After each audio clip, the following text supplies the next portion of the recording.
네.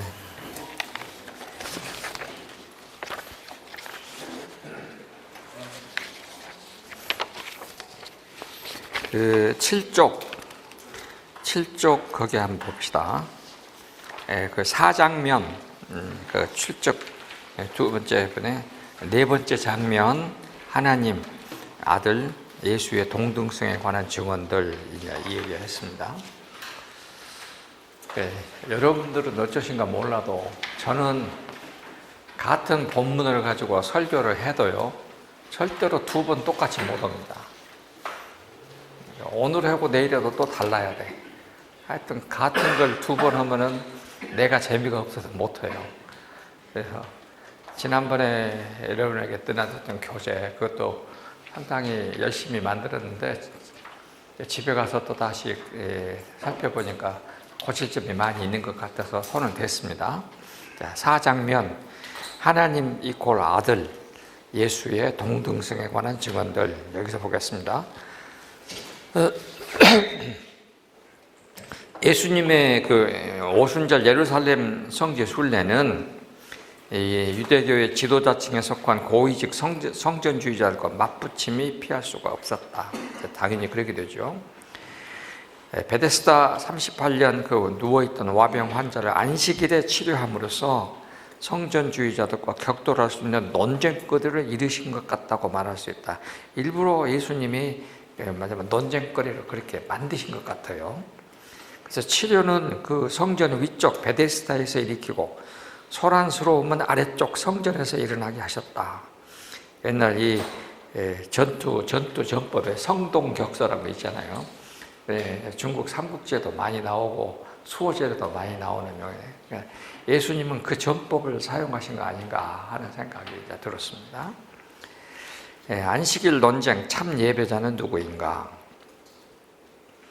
이 예배하다, 여러분들, 저도 교회 많이 다녀보면은 어떤 사람들은 이제 예배 끝나고 이제 대표기도 맡으면 주님의 이름으로 기도하옵니다, 드렸습니다, 했습니다. 이게 용어가 거의 통일이 안 돼 있어요. 근데 카톨릭은 그건 정확하게 통일해 놨습니다.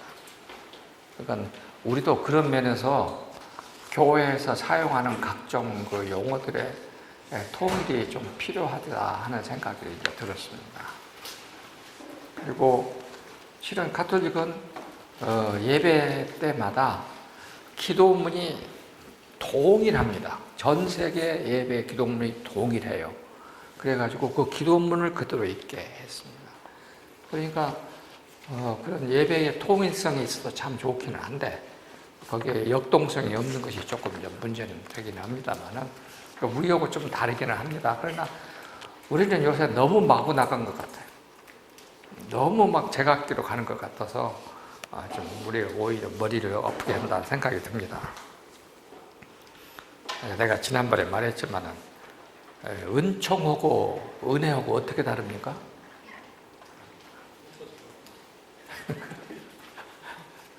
아이고, 나 어느 교회 가고 내가 하나님의 은총이라 했더니 예배 다 끝나고 어떤 장로님이 목사님 은혜 많이 받았습니다. 그래서 왜요? 그랬더니 제가 은혜보다는 은총을 좋아하는데 목사님이 은총이라고 하셔가지고 내가 은혜를 받았습니다.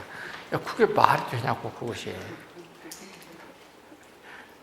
난 참 놀랐어요. 자, 예수님께서 갈릴리 지역에 이제 하셨는데 거기 크게 달랐다. 나는 안식일의 주인이다. 이렇게는.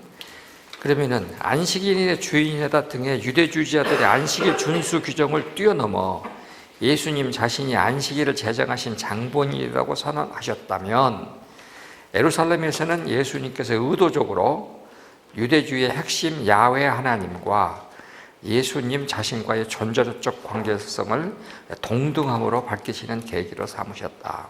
자, 이게 하나님의 이름입니다. 유대인들은 원래의 하나님의 이름을 야훼라고 불렀습니다. 이 야훼라는 단어의 뜻은 나는 존재한다, 나는 나를 존재케 한다. 그래서 우리가 여호와, 여호야 이렇게 이제 원래 히브리 말로 읽으면 여호야인데 이 야라는 단어의 뜻은요, 나는 I am who I am, 나는 나다. I am who I am, 나는 나다. I am who calls me to be, 나는 나를 존재케 하는 자다. 이렇게 뜻이 들어있습니다. 그러니까 야라는 단어의 뜻은 나는 스스로 존재한다. 출애굽기 3장 14절에 나와 있어요. 그리고 나는 나를 cause me to be, 나는 나를 존재케 하는 원인으로서 존재한다. 그래서 이 말씀은 나 외에 다른 신은 없다.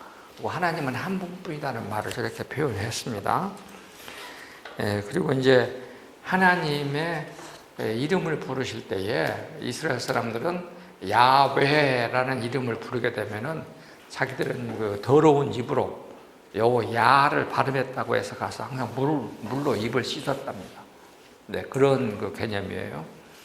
하나님이 하시는 사역으로 보면 엘로힘, 우리가 창세기 1장 1절에 여호와 하나님이 천지를 창조하시니라 할 때에 그때는 엘로힘이라는 하나님이시고, 그 다음에 이제 전적인 능한 하나님이라고 할 때는 또 다른 엘샤다이 이런 다른 이름으로 쓰시고, 그러니까 이름이 조금씩 달랐습니다. 그러나 우리말 성경은 전부 다 여호와 이렇게 하나님으로 되어 있고요. 여호와 하나님 이렇게 되어 있고요. 그 다음에 이제 우리 여러분들에게 하나 또 물어볼 것은, 하나님이 맞습니까? 하느님이 맞습니까?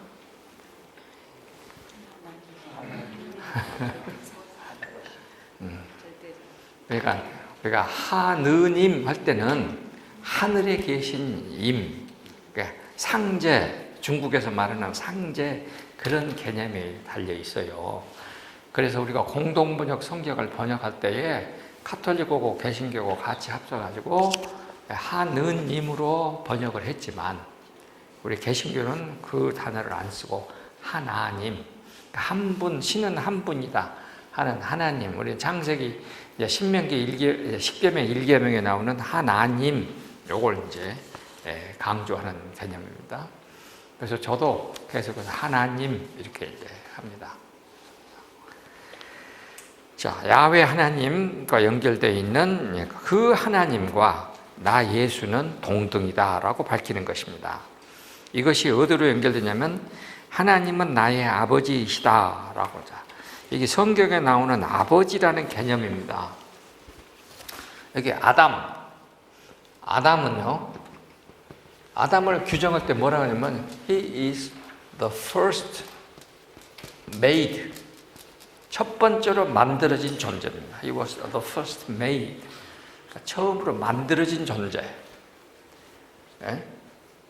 하나님이 만드신 최초의 인간. 그러니까 아담은 누구냐? The made, 만들어진 존재야. 요건 빼고도 아담은 피조물이다, 만들어진 존재다, 하나님이 만드신 존재다. 그러면 예수님은 누구냐? 예수님은 the firstborn, 하나님이 처음으로 낳으신 분이다.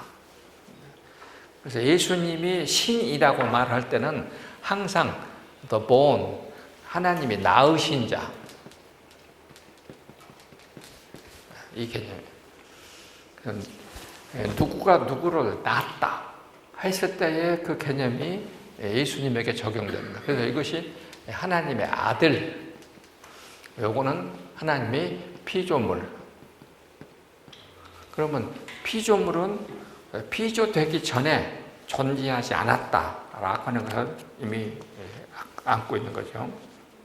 그러니까 여기는 무존재에서 존재하게 됐다 하는 것이고, 여기는 처음부터서 아버지와 하나님의 아들이기 때문에 같이 했다.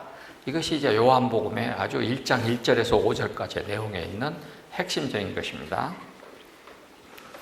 그래서 나는 아버지와 동등하다 할 때에 나는 누구누구의 아들이다, 누구는 나의 아버지다, 아버지라는 예수님의 신격을 말하는 거예요. 예수님은 하나님과 동일한 신격을 가진 존재이다.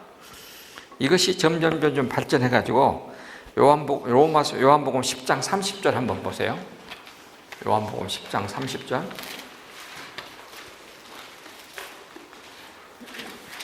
나와 아버지는 하나이니라. 나와 아버지는 하나이니라. 이렇게 됐거든요.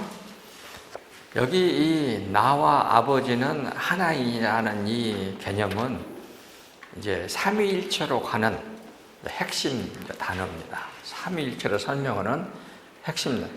지난 주일이 삼위일체 주일이었어요. 나는 이제 예배를 이렇게 공식적으로 이렇게 안 하니까 우리 익산에 있는 제자 목사님이 전화를 해서 이번 주가 삼위일체 주일인데 도대체 어떻게 설교를 해야 될지 답이 안 나온다고 한 8시 조금 넘었는데 지금 예배 시간 얼마 안 남았는데 이게 전화가 왔어요. 어떻게 뭐 좀 주라고. 그래서 한 30분 답을 해줬더니 아이고 감사합니다. 보니까 들어갔어요. 여기 10장 30절은 우리말 그대로 하면은 나와 아버지가 하나라고 하면 이것을 표로 어떤 단어를 써야 됩니까? 같다라는 말을 쓰기도 좀 그러잖아요. 그러니까 나하고 아버지는 하나다. 그러면은 자 생각해 봅시다. 나하고 아버지가 하나 되려면은 이렇게도 하나죠. 나와 아버지는 하나다. 아니면 이렇게 둘이 있는데 각각이 둘이 이렇게 붙어도 하나요. 이것이 초대교회의 설명이었어요. 그러니까 아버지 하나님이고 아들 예수가 사람의 아들이었는데 이렇게 붙어 있다. 그래서 하나가 됐다. 이렇게 설명을 했었습니다. 그러면은 아버지가 높고 아들은 낮은데 이렇게 되잖아요. 그래서 거기서는 잘못됐다 하고 어떤 사람들이 나와갖고 이렇게 했어. 그러면은 이렇게 됐으면 어떻게 하겠습니까? 아버지고 아들하고 이렇게 딱 하나가 붙어 있으니까 아들 속에 하나님이 있고 하나님 안에 아들이 있고 굉장히 조금 이상하잖아요. 그러니까 여러분들이 지금 이렇게 해서 교회에서 설명하는 것이 뭐냐면 물을 팔팔 끓이면은 수증기가 되고 얼리면은 얼음이 된다 라고 하는 것에 대한 설명이 요거예요. 그러니까 요것이 다 잘못됐어. 그 두 가지가 잘못됐기 때문에 요것과 이것이 아버지와 아들이 하나라고 하는 것을 어떻게 설명할 것인가 하는 것이 초대교회의 문제점이었고, 요 문제를 해결해 준 사람이 200년에서 250년 사이에 선 신학자가 한 사람이 그걸 설명을 했고, 우리는 그것을 지금도 그대로 지키고 있고 받아들이고 있고, 그것을 가지고 가톨릭하고 개신교는 지금까지 그대로 내려오고 있습니다. 이게 뭐냐면은 아버지, 아들, 성령 이렇게 하면은 각각의 개별적인 독립체입니다. 일단 그것이 각각의, 이것을 우리가 삼위라고 하는 거예요.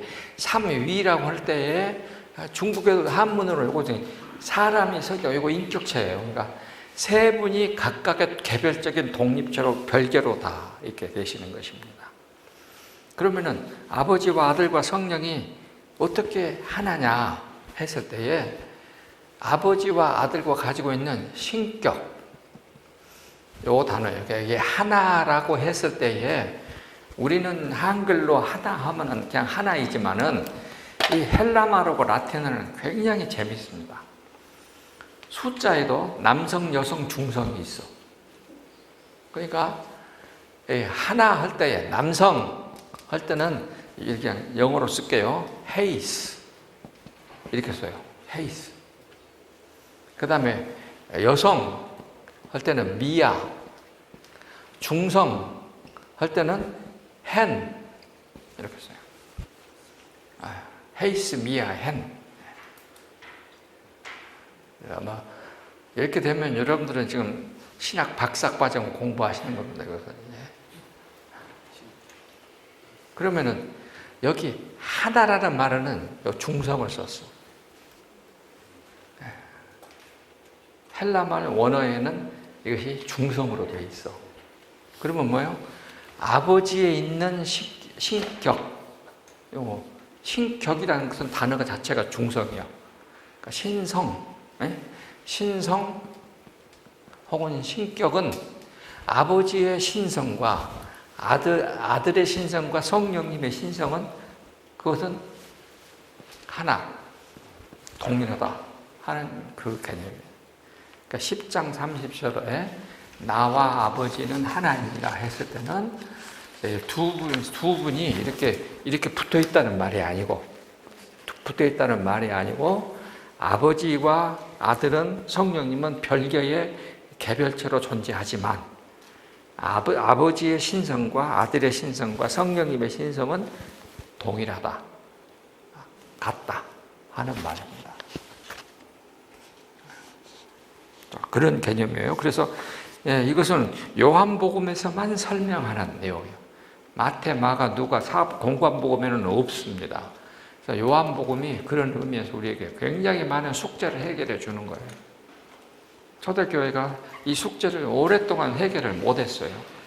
근데 이렇게 설명한 것이 325년, 381년에 가서야 비로소 해결이 됐습니다. 381년. 그러니까 우리가 흔히 쓰는 삼위일체라는 이 교리 자체는, 개념 자체는 언제 해결되느냐? 381년에 해결됐습니다. 이 삼위일체를 끝까지 반대하는 쪽이 어디냐면은 유대교, 그 다음에 여호와 증인, 여호와 증인입니다. 그러니까 여호와 증인은 이제 우리가 이것을, 여러분들이 이제 여호와 증인이라고 하는 사람들의 원래의 이름은 하나님이 한 분 하나님입니다. 아버지 하나님과 아들과 성령님이 하나라 할 때는 우리가 트리니티라는 단어를 쓰죠. 셋이 하나다. 트리, 그러니까 three가 유니티다 할 때 이게 트리니티라고 불러야 돼요. 그래서 우리가 하나님을 부르는 가장 정확한 이름은 삼위의 하나님, 이렇게 불러야 됩니다. 이것이 하나님에 대한 가장 정확한 호칭입니다. 삼위의 하나님. 요거 자체가, 요 단어가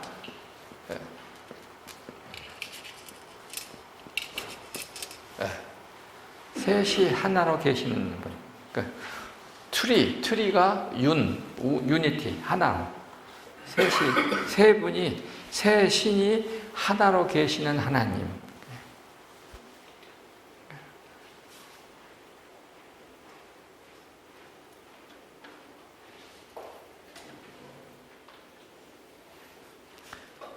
하나님에 대한 가장 정확한 호칭입니다. 삼위의 하나님. 세 분은 이렇게 각각 위격은 다르게 있지만, 그러나 신성에 있어서는 하나, 우노. 이렇게 이제 말하는 것입니다. 그러니까 여기까지만 얘기하고 끝내야 돼. 더 이상은 말하면은 저 머리가 아파. 더 이상은 말하면은 영원히 해결이 안 돼. 그러니까 여기까지만 말하고 끝냅니다. 그래서 예수님은 나와 아버지는 하나다라고 하는 이 요한복음 5장 17절의 말씀은 요한복음 10장 30절로 발전하는 것입니다. 거기서 종결되는 거예요. 그 사이에 계속해서 이렇게 이어집니다. 자, 이렇게 하고 넘어가고, 이렇게 해서 8쪽 중간,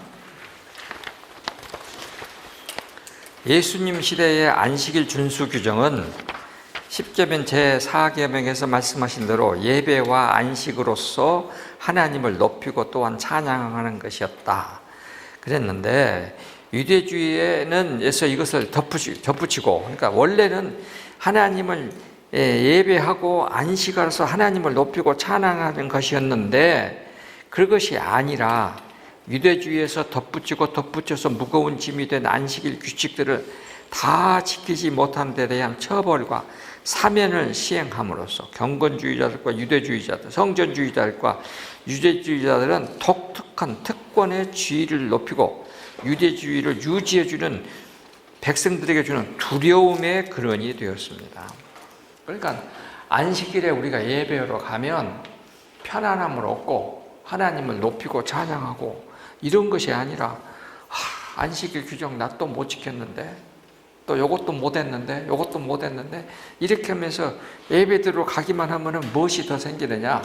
두려움과 근심이 더 생기게 되는데 지금 이런 개념에서 종교개혁으로 건너올 때 굉장히 중요한 변화가 있었습니다. 그러니까 카톨릭에서는 중세 때는 교회가 원하는 지난번에 아마 그 로마서 시간에 했을까? 지난번 시간에 했을까? 그 성화의 은총 했었죠, 지난번에.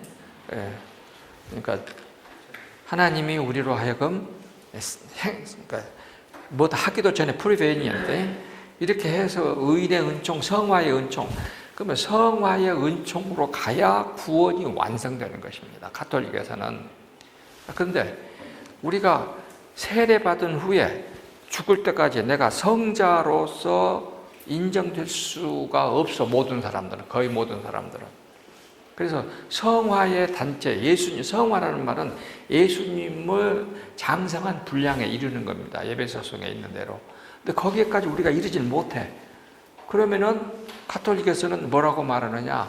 모두가 다 뭘 해야 되느냐? 세례는 받고 의인의 은총을 받았기 때문에 어디는 안 가겠어요? 지옥은 안 가지. 그러나 동시에 성화의 은총을 100% 달성 못했기 때문에 어디도 못 가겠어요? 천국도 못 가요. 그러면 그런 상태의 사람들에게 복음은 뭐냐? 먹었어요. 연옥이었어요.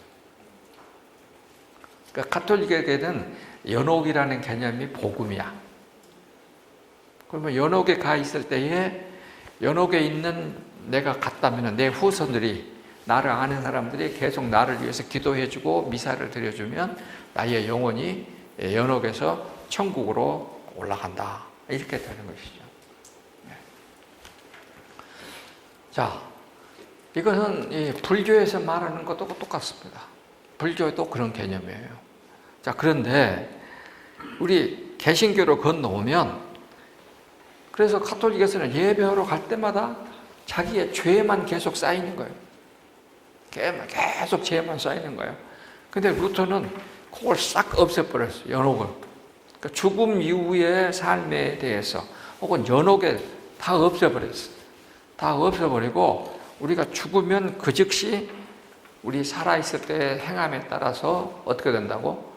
천국과 지옥으로 곧장 나누고 죽음 이후에 대해서는 아무도 말할 수가 없다. 그래서 누가복음 16장에 나와 있는 부자와 거지 나사로 요 얘기를 들어서 우리가 그걸 없애버렸습니다. 그러니까 굉장히 이제 편해졌어요. 그래서 루터파 교회는 무엇으로 이어지느냐? 예배가 축제예요.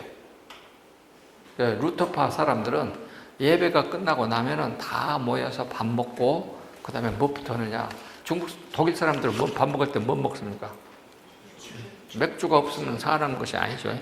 맥주 마시고 그 다음에 나가서 이제 춤추고 이렇게 하면서 노니까 이것이 루터 때부터 시작해가지고 1700년 때까지 그렇게 왔어요. 그 1700년 때 프랑크푸르트에서 사는 그 목사님이 스페인어라는 목사님이 딱 보니까 이 사람들이 그냥 예배 주일날 예배하러 오는 것인지 술 마시고 춤추라고 오는 것인지를 알다 모르겠다 이거예요. 그래가지고 예배 끝나고 목사님이 집사님, 장로님 우리 집에 좀 가서 식사합시다. 우리 지난번 성지순례 갈 때 프랑크푸르트 그 광장에서 바로 떨어진 곳에 스페인어의 목사님 사택이 있었어요. 그걸로 다 모시고 가서 한 서너 명 이렇게 서너 명만 목사님의 설교 본문을 나눠줬어요. 그리고 읽어보시고 오늘 설교에 대해서 이야기를 합시다. 그래서 설교를 놓고 이야기를 하기 시작을 했어. 그러니까는 술 먹고 춤추는 것보다 훨씬 더 재밌거든. 그래갖고 그 모임이 점점 커지기 시작했습니다. 그러다가 이럴 것이 아니라 우리 모임을 경건장의 모임이라고 합시다. 해가지고 그러니까는 새끼 집사들도 우리도 끼워줘 해갖고 이것이 점점 커진 것이 1700년대 초에 나오는 독일 경건주의가 됐습니다. 그래서 이 독일 경건주의가 제일 강조한 것이 말씀을 읽자. 그래서 이 사람들이 말씀에 대한 공부를 열심히 하기 시작했습니다. 그 다음에 두 번째 뭘 했느냐, 구원에 대한 확신을 갖자. 그래가지고 우리가 지금 요즘 말하는 각종 구원에 대한 확신에 대한 이르는 각종 그 방법론들이 다 거기서 나오기 시작했어요. 구원의 확신. 그 다음에가 뭐가 나왔느냐, 가난한 사람들을 돕자. 특별히 나환자촌에 가서 전도하자. 이렇게 해가지고 나환자촌에 가서 전도하기 시작을 했습니다.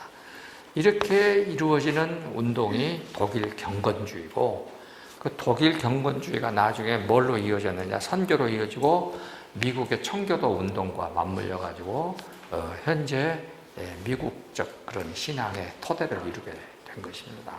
그것이 우리한테 전해진 것입니다. 근데 스위스의 칼빈주의는 아예 처음부터서 예배가 그것이 아니야. 그 사람들은 예배 때 와가지고 이렇게 술 마시고 이런 건 절대 없어요.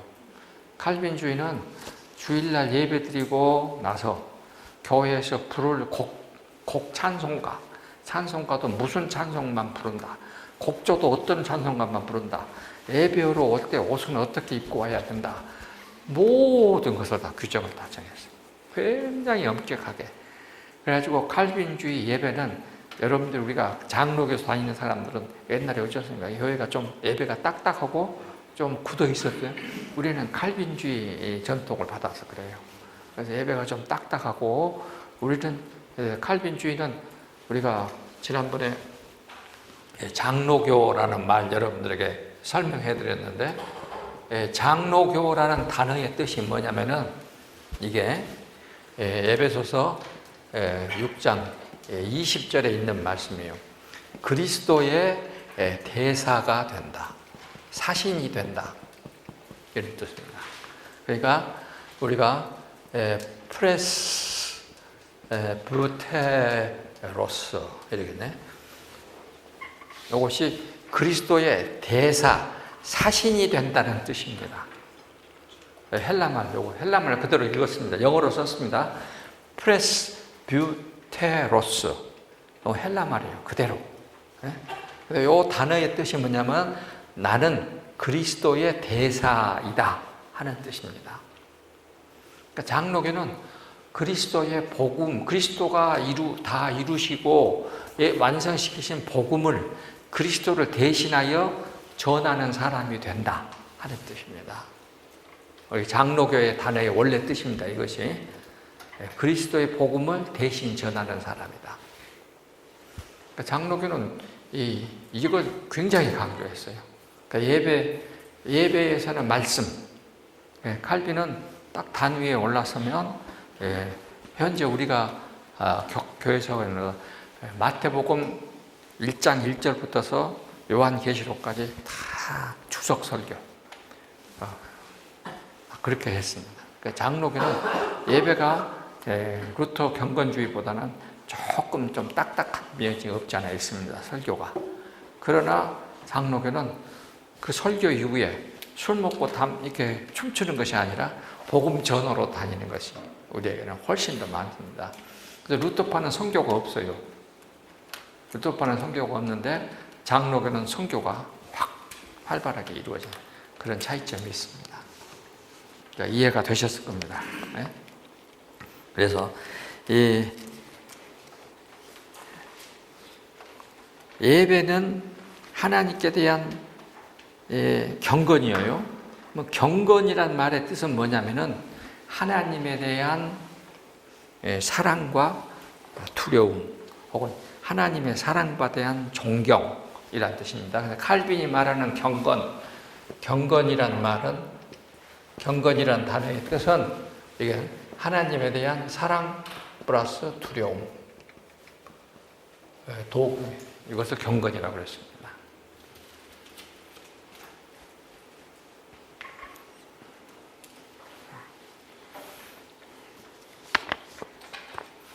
그런데 우리나라에 오셨던 초기 선교사들이 칼빈주의 중에서도 조금 그 딱딱한 칼빈주의를 많이 따랐어.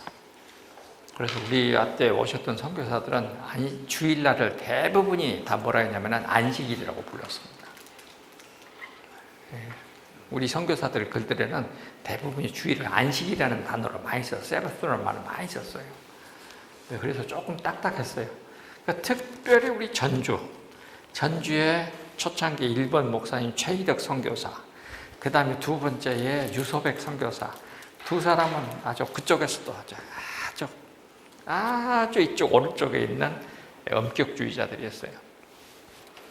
근데 이제 광주 쪽, 목포나 광주 쪽에는 조금 나사가 풀린 사람들이 많이 왔어요. 조금 나사가 풀어진 사람들이. 아니, 그렇게만 알으세요. 선교사 욕을 하고 온 건 아니고. 자, 오케이. 그래서 예수님은 그 다음에 두려움의 근원이었다. 그래서 우리가 주일날은 두려움의 근원이 예배에 차지하면 안 됩니다. 여러분들은 지금 주일날 교회 갈 때 또 오늘 또 헌금을 얼마나 해야 되는가 두려움이 있으면 곤란합니다. 예수님은 사람을 대표하는 모세를 대표하는 성전주의자들이 하나님의 자리에 앉아 있는 것을 더 이상 참으실 수 없었다. 예수님은 공생의 첫 번째 오순절에 베데스다 연못가에 38년 동안 누워있었던 환자를 일으키고 걷고 성전에서 예배하게 함으로써 예루살렘 성전을 차지한 유대주의자, 성전주의자, 바리새파, 서기관 등에게 무거운 질문을 던졌던 것이다. 너희들은 스스로로 주체할 수도 없어서 누워있는 이 38년 된 와병 환자와 무엇이 달라? 그러니까 이 지금 38년 환자가 지난번에 내가 그림으로 설명했는데 이것이 예루살렘이면은 이거 성전이 여가 있고 바로 여기가 베데스다 못이다고. 그 바로 몇 걸음 들으면 여기가 성전이요. 그러니까 여기에 누워 있는 이 베데스다 환자가 일로 가서 성전에서 나는 예수님이 낫게 했다 이렇게 선언을 했으니까 예수님이 지금 눈에 드는 여기 있는 사람이 이렇게 연결시켰거든요. 바로 그 말을 하고 있는 거예요. 그래서 성전을 차지고 있는 그 사람들에게 너희들은 내가 보기에 38년 와병 환자만도 못해 라고 말씀하시는 것입니다. 이 상황이 전개되는 예루살렘 성전의 모습을 상상해 본다. 전국에서 몰려든 순례자들이 성전마당에 가득 채운 가운데 유대주의 지도자들은 높은 곳에서 손에는 대제사장, 제사장 지팡이를 들고 몸에는 의복으로 치정하고 머리에는 관을 쓰고 수염이 두려워진 이 위험 있는 자태로 서 있었다. 그들은 성전 경찰의 보호를 받으면서 호위를 받으면서 거들먹거리다가 눈에 들어오는 한 사람이 손에 침상을 들고 있는 모습이 들어왔다. 성전주의자들은 그가 38년 동안 세상과 격리되어 누워 있었던 환자, 바로 그가 유대인으로서 유대인의 세계관에 따라서 세상의 중심지 예루살렘 성전으로 걸어 들어오게 된 이 감격, 기쁨을 인지하지 못하고 그렇지 않겠습니까? 38년 동안 누워있다가 벌떡 일어나갖고 침상을 들고 예루살렘 성전으로 들어올 때 자기는 38년 동안 성전에 가서 예배하기를 얼마나 기다렸을까? 이 감격에 있는 속에 있는 것은 인지하지 못하고 지난 38년 동안 예루살렘 성전에서 엎드려 예배드리는 순간을 그토록 소원하였던 그의 손에 들린 침상을 안식일 위반으로 보는 데 그쳤을 것이다. 그 마음은 못 잊고 손에 든 침상만 눈에 보였다 이거예요. 누가 참 예배자였을까? 38년 동안 누워 있었던 환자의 터질 듯한 감격, 하늘까지 솟구치는 기쁨, 온몸으로 날고 싶은 그 가벼움, 이것이 참 예배가 갖추어야 할 기본적인 자세일 것이다. 이것들이 없는 성전주의자들의 고답적인 예배를 참 예배를 할 수 있을까? 하나님은 한 달 전에 사마리아 수가성 우물가 여인에게 예배는 대답하죠. 이 산에서도 말고 예루살렘에서도 말고 너희가 예배할 때가 올 테니 참 신령과 진정으로 예배할지니라. 이게 지금 이 4장 21절, 23절과 5장을 연결시키는 것이 중요한 것입니다. 예? 그러니까 수가성 우물가 여인이 뭐라고 말했습니까? 한쪽은 에발산, 한쪽은 그리심산. 거기에서 수가에서 말할 때 예배할 때 우리 조상들은 이 예배 에발산과 그리심산에서 예배했다고 하는데요. 그러니까 예배를 장소로 표현했습니다. 여러분들도 그러죠? 예배를 장소로 많이 표현해. 여러분도 그럴 거예요. 여러분들이 늘 가던 교회에서 예배해야 예배 드린 것 같고 기도한 것 같고, 예? 다른 교회에서 가면은 안 그럴 것 같고 그러지 않아요? 안 그럽니까? 어쩝니까? 나도 그래. 예? 나도 그래요. 그건 우리가 피할 수 없어요. 근데 예수님은 장소가 아니다. 장소가 아니다. 장소가 아니고 그 밑에서 분명히 4장 23절에 21절에 이 산에서도 말고 예루살렘에서도 말고, 또 유대주의자들에게는 예배가 어디입니까? 예루살렘이에요. 그러니까 두 개를 다 부정하는 것입니다. 사마리아에 있는 이방신을 섬기는 사람들에게도 아니고, 예루살렘에 의해서 거들먹거리는 성전주의자도 아니고, 예배는 무엇으로 하는 것이냐? 영과 진리로 우리 마음으로 예배하는 것이다. 그래서 아버지께서 자기에게 이렇게 예배하는 자를 찾으시니라 라고 가르쳤다. 이거는 엄청나게 무서운 것이었습니다. 지금 참으로 예배하는 자가 누구일까? 성전을 차지한 성전주의자와 유대주의자가 아니라 38년 누웠다가 일어나고 침상을 들고 걷게 된 그 사람이 감격과 기쁨과 웃음이 넘치는 가뿐한 몸으로 엎드리는 그가 참 예배자였다. 예수님은 오순절 순례를 통해서 안식일에 성전에 가신 모든 사람들에게 가득 모이면 참 예배자는 저 높은 곳에서 거들먹거리는 저 사람들이 아니라 성전 마당에 엎드린 저 38년 된 환자이라고 말씀하시는 것이다. 가장 낮은 자를 통하여 가장 높은 자를 낮추시게 하시는 것이다. 참 잘 썼어. 새로 썼어, 이거 다. 잘 썼어. 이게 예배예요. 그러니까 우리가 지금까지 말하는 이 예배하다는 말의 개념을 지금 여러분들에게 이렇게 꼭 알려드리고 싶었어요. 그러니까 가끔씩 우리가 보면은 그런 formalize 된 그런 격식에 맞는 예배를 드리고 싶을 때도 있어요. 그러니까 우리가 격식에 맞는 예배를 드린다면, 우리 지난번 여러분 독일 가실 때 다 보셨을 겁니다. 예배당마다 파이프 오르간 없는 곳이 없어. 모든 교회당에 다 파이프 오르간이 있어. 그때 당시 사람들은 당연히 거기에서 그렇게 해야 예배 드린다고 생각을 했어. 그런데 그거 다 죽었어. 또 예배는, 퀘이커는 어떤 건 줄 압니까? 퀘이커 들어보셨어요? 종교개혁 때 나오는 하나의 일파입니다. 퀘이커들은 이렇게 예배당을 거기는 부정하는 거예요. 그러니까 산으로 가요. 들판에 가. 그래가지고 나무 밑에 둥둥그렇게 앉아가지고 다 하나님의 이름을 부르면서 요 하나님 성령으로 오시옵소서. 거기까지는 오케이. 근데 쭉 하다가 갑자기 펄떡 일어나가지고 하나님께서 지금 저에게 요한복음 5장 35절을 말씀하셨습니다. 그리고 이제 쪼르륵 얘기해. 그러면은 다 그 말씀을 가지고 한참 서로 기도하고 이야기하고 또 앉아. 그럼 저기서 조금 있으면 이제, 예를 들어 똑같은 말은 이제, 안식일에는 집 밖에 나가지 말라. 그것 같은 사람은 말을 해. 안식일에는 거지가 와도 동양을 두지 말라. 또 이것만 얘기를 하는 것도 똑같아.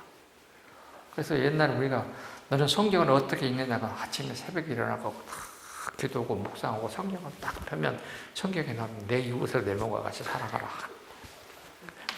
나는 오늘 그런 거 갖고 은혜를 받습니다. 그 다음 날은 딱 묵상하고 딱 내 원수를 미워하라. 그러면 그 다음 날은 또 그걸 묵상한다는 거예요. 말이 돼 이것이? 그렇게 예배하는 그런 모임들이 퀘이커야. 그러니까 조직이 없어. 그러니까 계급이 없어. 자기들이 말하는 계급이라는 것은 노회장, 총회장, 계급에 있는 목사 라인에 있는 이런 걸 싸그리 부정하고. 그래서 우리가 개신교 원래 정신은 뭐냐 그러면은 마진 제사장이니까 누구나 다 제사장이니까 다 똑같다. 거기까지도 maybe 오케이. 그런데 아무런 그런 준비도 없고 자격도 없는 사람이 자기가 목사 노릇하면 어떻게 되겠냐. 네, 이렇게 지금까지도 신앙생활을 유지하고 있는 사람들이 이제 퀘이커들이고, 그 퀘이커들은 절대 우리가 뭐 잘못됐다 말하기가 참 머리가 아파요. 근데 퀘이커들이 미국으로 건너와가지고 엄청나게 많은 일을 했으니까. 자, 넘어갑시다. 더 이상 말하면 또 욕이 되니까. 그 다음에 9페이지 기억. 하나님의 아들이다. 아들이라는 누구누구와 동등이다. 하나님은 자신의 입을 통해서 내가 그리스도이다, 내가 메시아다고 공개적으로 선포하시지는 않으셨다. 예수님은. 다만 예수님을 만났던 사람들, 예수님의 그리스도이심을 체험한 사람들의 입을 통하여 주변의 사람들에게 선포되어지게 하셨다. 그런데 예수님의 그리스도이심을 선포하였던 사람들은 당시 사회로부터 따돌림 당하고 인간으로부터 대접받지 못하였던 사람들이었다. 지난번 6월절에는 갈릴리로 귀가하시는 길에 수모아성 우물가에서 행실이 좋지 않았던 여인의 입을 통하여 내가 메시아를 만났다 선포하게 하셨고, 50일 뒤 오순절에서는 예루살렘 성전에서 38년 버림받았던 이 환자의 입을 통하여 예수가 나를 낫게 했다고 선포하게 하셨다. 예수님은 누구이신가? 38년 누워 지냈던 환자와 같이 딱딱하고 굳어지고 움직이지 못하고 스스로 병을 치료할 수 없는 고질병에 걸린 유대주의들, 성전주의를 치료할 수 있는 유일한 의사는 예수님 한 분이시다라고 선포되어지게 하시는 것이다. 예수님은 굉장히 전략이 뛰어난 분이에요. 우리 같으면 내가 기다라고 할 텐데 절대 안 그래요. 6월절에서는 성전 청결을 통하여 유대주의의 질병에 고름을 씻어내고 소독하는 데 그쳤다면, 오순절에는 상처를 째고 열어서 고름을 빼내는 수술을 하시는 것이라고 볼 수 있다. 네. 상상해 본다. 51절 6월절에서는 성전에서 장사하는 사람들의 상을 뒤엎고 다 쫓아내시더니, 이번에는 38년 된 와병 환자를 한마디로 치료하여 전국에서 몰려든 사람들에게 나는 예수다, 나는 하나님의 아들이다, 나는 그리스도이다고 소리 없이 엄청나게 큰 소리로 뻗들이는 전파자로 등장하는 모습을, 유대주의 지도자들은 예수의 병치료의 능력이 온 땅에 퍼지는 것을 막을 길이 없어 예수를 압박하여 입을 다물게 하는 물리적인 방법을 취할 수밖에 없다는 결론에 이르게 되었고, 이것을 요한복음에서는 예수를 박해하게 된지라 라고 표현했다. 이렇게 박해하다는 이 헬라 말은 뭐냐? 꽉꽉 누르다, 짓밟다 이런 뜻입니다. 밑에 각주 달아놨어요. 급하게 몰다, 급하게 하다 이런 뜻입니다. 박해하다 그런 뜻을 썼습니다. 그런데 예수님에 대한 박해는 오히려 기름을 불에 붓는 결과를 가져왔다.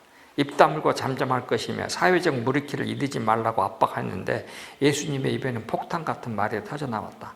내 아버지께서 이제까지 일하신 나도 일한다. 유대인들은 잘 알고 있었다.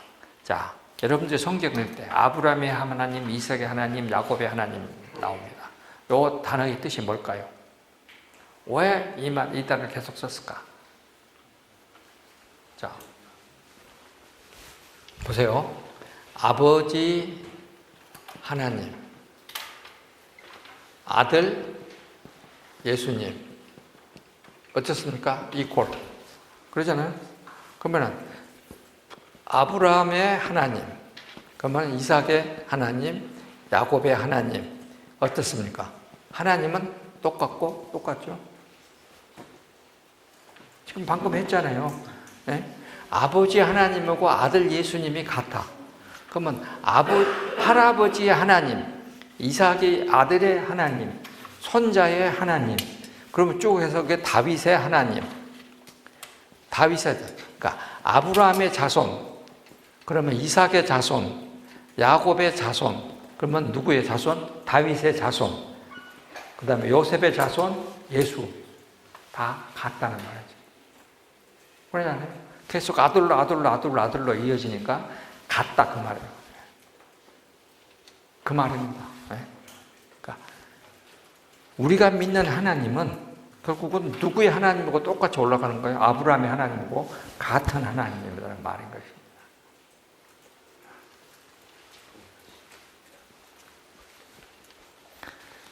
유대인들은 잘 알고 있었다. 아브라함의 하나님, 이삭의 하나님, 야곱의 하나님의 뜻을 아버지 이퀄 아들, 손자로 이어지는 하나님은 한 분 동일하신 하나님이시고 아버지, 아들, 손자는 다 같이 하나님께는 동일하게 선택받은 한 사람이라는 것을, 그리하여 다윗의 자손은 다윗과 같은 의미이다. 다윗의 자손은 다윗과 같은 것입니다. 그러면은 유다의 자손, 아브라함의 하나님 다 같은 말입니다. 조금 있다가. 예상 밖의 신성 모독적인 선언이었다.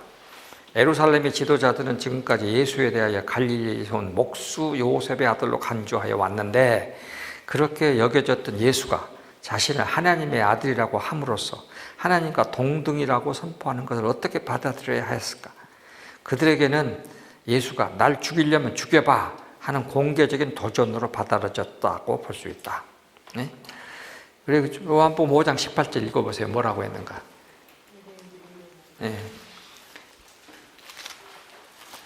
요한복음 5장 18절.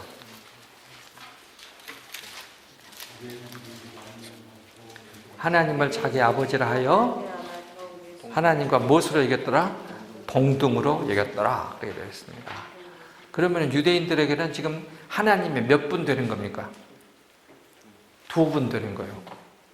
요거는 10계명, 1계명을 어기는 것입니다. 이거는 엄청나게 무서운 거예요. 그래서 유대인들은 그렇게 말하는 사람은 무조건 죽이는 거예요. 그러니까 나와 아버지는 하나이라 했을 때는, 예수 그 말을 들었을 때 유대 지도자들은 죽이려면 죽여봐. 지금 예수님이 하시는 그 말을 유대 지도자들에게는 그렇게 받아들여졌다 이 말입니다. 너희들이 지금까지 그렇게 사람들을 많이 죽였잖아. 근데 나 죽이려면 죽여봐 그 말이에요. 지금 가장 쉽게 얘기하면 바로 그 말입니다. 성전주의자들과 유대주의자들은 긴급회의를 소집하여 결론에 이르렀다.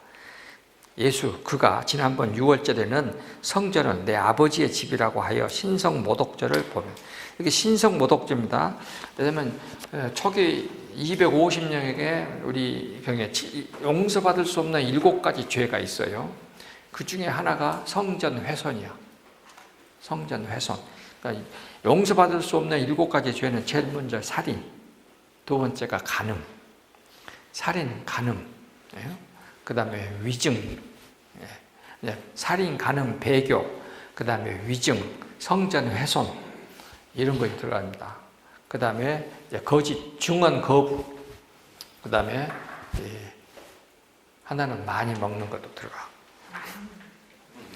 어찌됐든 간에 6월절에는 성전을 내 아버지의 집이라고 하여 신성모독죄를 범하더니, 이번 오순절에는 안식일에 환자를 치료하는 안식일 위반 죄와 하나님을 내 아버지라고 선언함으로써 신성모독죄까지 또다시 범하고 말았다. 그의 죄목으로 볼 때에 판결 없이 죽인들 뒤탈이 없다. 그러니 죽이자 하는 그런 결론에 이르렀던 것이다. 자, 그 다음에 디귿 11페이지. 이러한 긴급회의의 결론은 다 아시는 것처럼 예수님은 자신이 하나님의 아들, 이퀄 하나님과 동등이라는 말씀하신 내용에 대하여 증명을 제시하신다. 그러니까 예수님은 나는 하나님의 아들이다. 그래서 나는 하나님과 동등하다 하는 것을 증명해야지.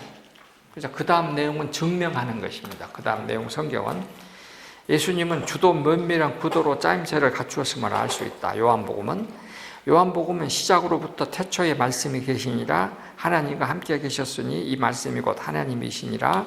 태초에 하나님과 함께 계셨고 만물이 그로 말미암아 지은 바 되었고 참빛 곧 세상에 와서 각 사람에게 비추는 빛이 있었다라고 선포하고 있습니다.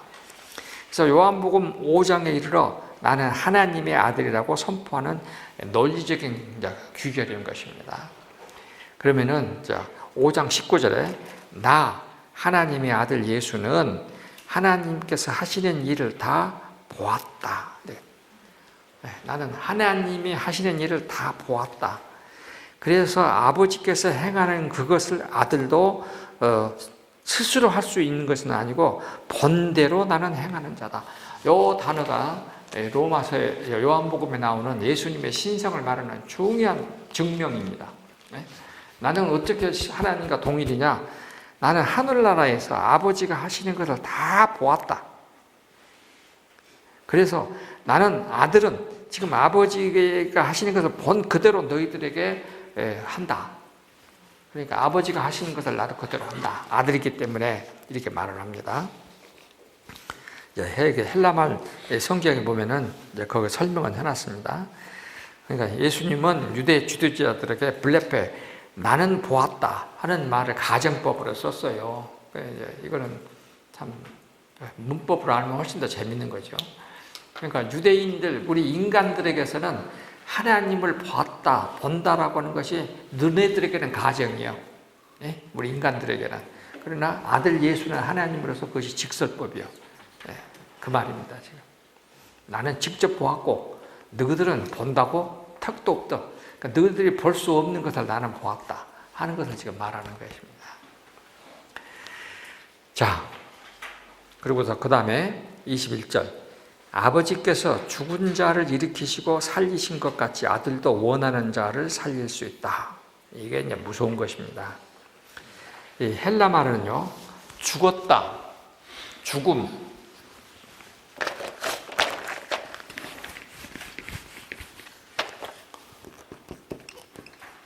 죽음이라고 할 때에 여기 이제 의학 관계된 사람이 많은데 우리가 마취할 때 뭐라고 말합니까?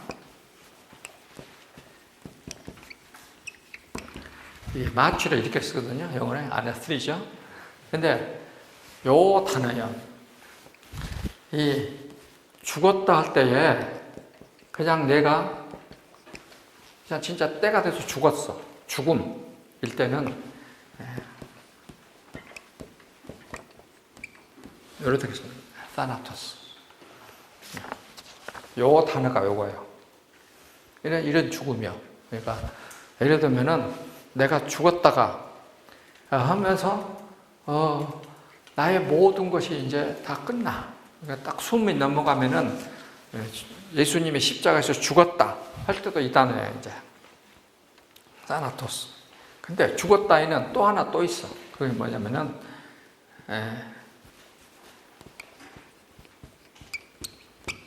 네크로스. 네크로스.